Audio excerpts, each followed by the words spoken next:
Hei, olemme toisen vuosikurssin opiskelijoita Otaniemen lukiosta. Minä olen Reetta Kaselius. Mä olen Ebba-Stiina Poso.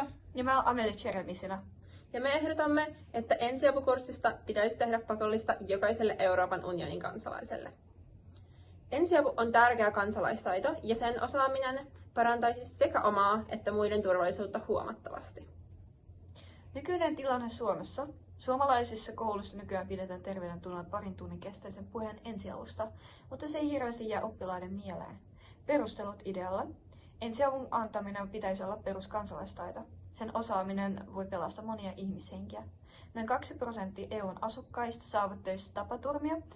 EUssa sattuu joka vuosi noin 300 000 sydänkohtausta ja ensiapukyky turvaa kansalaisten arkea sekä pelastaa mahdollisista kriisitilanteista.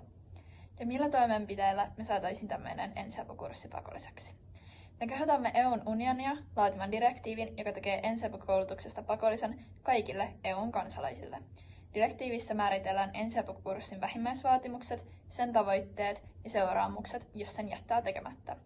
EUn jäsenmaat velvoitetaan sisällyttämään koulutusjärjestelmäänsä pakollinen ensiapukoulutus. Ensiapukoulutus olisi kohdennettu noin 15-vuotiaille. Lopputulos olisi se, että kaikissa EU-maissa olisi käytössä rakenne pakolliselle ensiapukurssille. Kurssista tulisi päästä läpi ja todistuksena läpipäästystä kurssista saisi ensiapukurssikortin. Kurssi parantaisi kansalaisten turvallisuutta ja toimintakykyä onnettomuus-, vaara- ja hätätilanteissa. Pitkällä aikavälillä se myös säästäisi resursseja ja loisi yhtäläisyyttä.